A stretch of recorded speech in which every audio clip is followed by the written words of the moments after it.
So what was the cluster bleep that led to the pick six that sunk the Chargers in Kansas City? How justified is the criticism of Cam Akers and Jalen Ramsey of the Rams? And Max Muncy has a surprising inspiration for his resurgence at the plate. Hi, I'm James. This is your daily dose of sports and snark for the greatest sports city in the world, Los Angeles. This is Faithful Angelenos. It is September 17, 2022. I want to start off by thanking all the new subscribers. We added a few of them last night. I appreciate you guys getting in on the ground floor. As for me, I'm happy because in 2 days I am out of this crack house / bed and breakfast and on my way back to the wife. If you like the content that we put out, click and clack the like button, click and clack the subscribe button. There's a notifications bell. Hit that. It'll let you know when we drop new content. Sharing is caring. Let people know we exist. And comment, because that's the reason I do this. I'm on the road. I get bored. Before we go through the news and notes, we'll take a quick look at the scoreboard. Yesterday, Dustin May pitched 5 no-hit innings for the Dodgers. Cody Bellinger went 1 for 3 with 2 runs and an RBI. Dodgers 5, San Francisco 0. It's a beautiful thing when the Giants get clobbered. Meanwhile, today, the Dodgers will also be at San Francisco at 6. That's Julio Urias, he's 16-7, versus John Brebbia, 6-1. College football, Fresno State plays at USC today at 7:30 p.m. There is a preview of the game on the USC playlist on this channel. Also, South Alabama will play at UCLA at 11 a.m. There is a preview of that game on the UCLA playlist. If the Bruins win today, they will have a 6-game winning streak. That's the first time they've had one since, say, 2014. Also, the Galaxy are playing Colorado at Dignity Health Sports Park tonight at 7:30. 3 points separate the Galaxy from the playoff line. They're trying to catch Real Salt Lake. So, I am a Rams fan, but I am not cool with the way people have been getting on Justin Herbert. The guy just flat out didn't have a good end to his Thursday. You might remember he got injured. He was on the floor gasping for air. He has a rib cartilage fracture. Not the rib, the cartilage that connects it to the spine. He's day-to-day. Now, I'm not too worried about it. The dude has more than a week to recover. It's 9 days. And in addition to that, they're going to wind up playing Jacksonville. When was the last time you remember Jacksonville having a pass rush? When was the last time you remember Jacksonville had a football team? So no, I think Herbert's probably going to put on a flak jacket and be just fine on next Sunday. But for the pick 6 on Thursday, I was looking over YouTube. There were a lot of people with really just awful takes. Just unintelligent stuff, claiming that Herbert intentionally threw the game for the Chargers because the throw was so bad. You guys don't know what you're talking about, those who said that sort of stuff. Look, we'll break this down bit by bit. The first thing you should know is the pass was intended for tight end Gerald Everett. Now, the tight end, he led the team so far this year with 125 reception yards. One of the problems that led into the play, though, was that Herbert went to Everett on 2 consecutive plays, which meant that a pretty big guy was going all out. What wound up happening? Coach Brandon Staley said Everett misread the route on the Chiefs' goal line. Here is the rough sketch of how it was originally drawn up. It's a simple thing. Everett takes a couple of steps out, breaks to the outside along the goal line. Herbert hits him. Unless Brandon Staley says this is an option route. Virtually every route in an NFL playbook has an option for the player to break free. This isn't John Madden football where a receiver is automatically going to run that route because the computer automatically programmed it in. There is a human element. For example, if Herbert was being chased out of the pocket, receivers notice that and adjust their routes to accommodate. Now, in the case of Gerald Everett, Staley said his option was if there was a defender to the outside, he was supposed to hit the brakes immediately and duck back in, which would have given Herbert a clear lane. And Herbert knows this. Everett simply misread the play, according to Staley. And so that pass that you thought was so bad, YouTube hacks, was actually on target. A good friend of mine used to play wide receiver in the NFL. Now you would think he would have this massive ego like a Terrell Owens and blame everything on the quarterback. No. He is of the firm opinion that almost every interception a quarterback throws is the receiver's fault for not adjusting the route on the fly to help his own quarterback.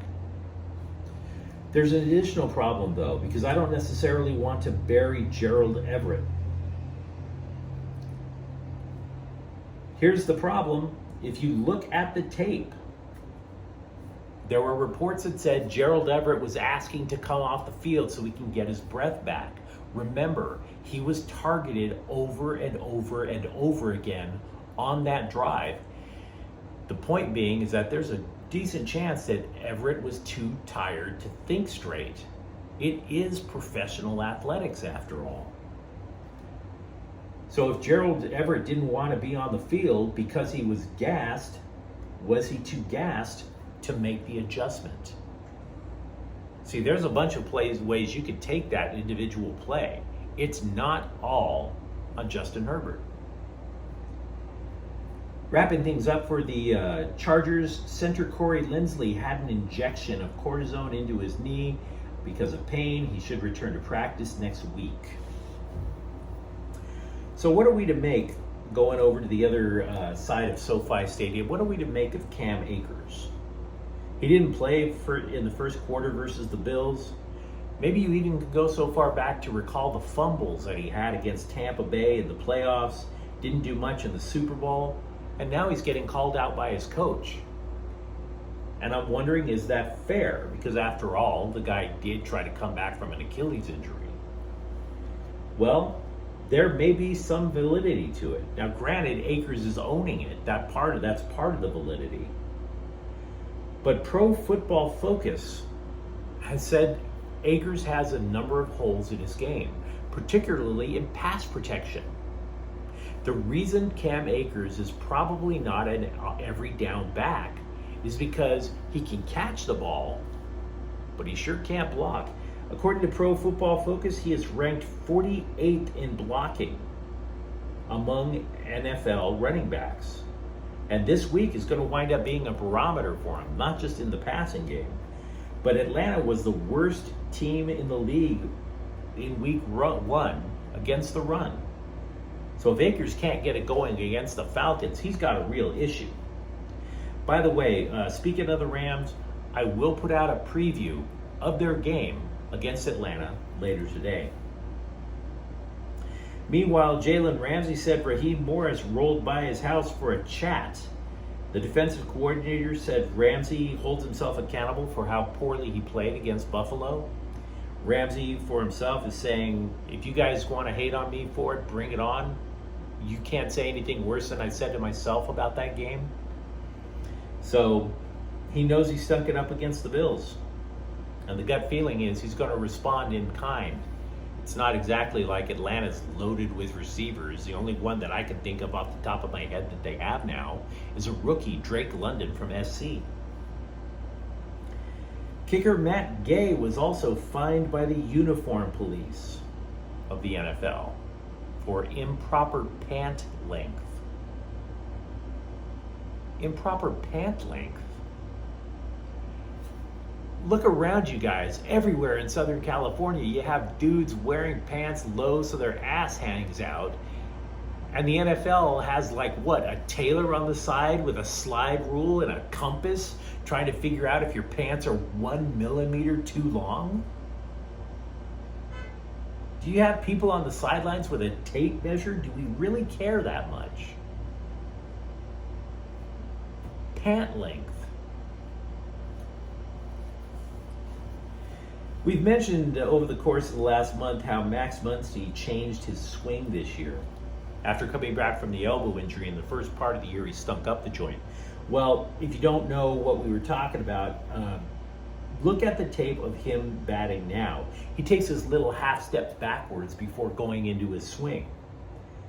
He did not invent that. Oddly enough, the inspiration of that, Cardinals and former Rockies star Nolan Arenado. Now, for the record, Muncy hates the switch. He doesn't think it's comfortable. He feels like it throws him off, and yet it doesn't throw him off. It's working.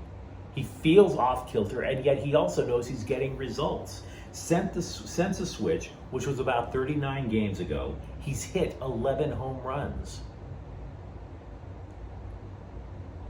Gavin Lux, by the way, is expected to be back with the Dodgers in the lineup today. He's been out for about 4 weeks with a neck issue. Tony Gonsolin had a bullpen session recently. He said he's encouraged by the progress of coming back from a forearm injury. He'll have another bullpen session today. And Trey Turner said he expects talks with the Dodgers about a contract extension to resume soon. Guard Dennis Schrader returneth to the purple and gold. This is something nobody was really clamoring for. Dennis Schrader joins the Lakers 1 year, $2.6 million. He's a 9-year vet. He played 2 years ago in LA. He averaged 15.4 points. Here's a note though, the Lakers have 4 point guards now on the roster. 4 point guards, which includes the evil one, Satan's son, Russell Westbrook. Yeah, trust me, this is going to only add more fuel to the idea that they're going to trade Russell Westbrook for pretty much nothing. I'm not so sure. Who knows? The Athletic ranked the top 100 players in the NHL by tiers. They split then those players by the teams. In other words, Colorado has a few in tier 1 and a few in tier 3, something like that. And what they did was they used the number and the rankings of these players, the Elite 100, to rank the teams. In other words, let's rank the teams based on star power alone. And for the record, Colorado was number 1. They're just loaded with studs right now. The Kings, according to the way that the Athletic ranks this team, the Kings are a bubble team, which honestly makes a lot of sense. They do have 4 players in the top 100 in the NHL, that's true. But they are not in the upper tiers of the top 100, they're in the lower tiers. Drew Doughty, for example, is the highest ranked Kings player, but he's in tier 3, whatever that means. The only other tier being 4, obviously. They have 3 players in there. Kevin Fiala, Philip Deneau, and Anze Kopitar. So according to The Athletic, if we are going to base this solely on star power, the Kings, they're not a lock for the playoffs. And honestly, I can't argue it. I think they're going to make it, but I understand why they're not being considered world beaters in the national press. But you tell me what you think. Let me know what you think in the comments thread. And if you enjoyed this clip, don't forget to subscribe to Faithful Angelenos. We are talking LA sports here. Thanks for watching. I'm James. I'll be back tomorrow, actually later today. Faithful Angelenos is a Kian Corte El Queso production. Take care.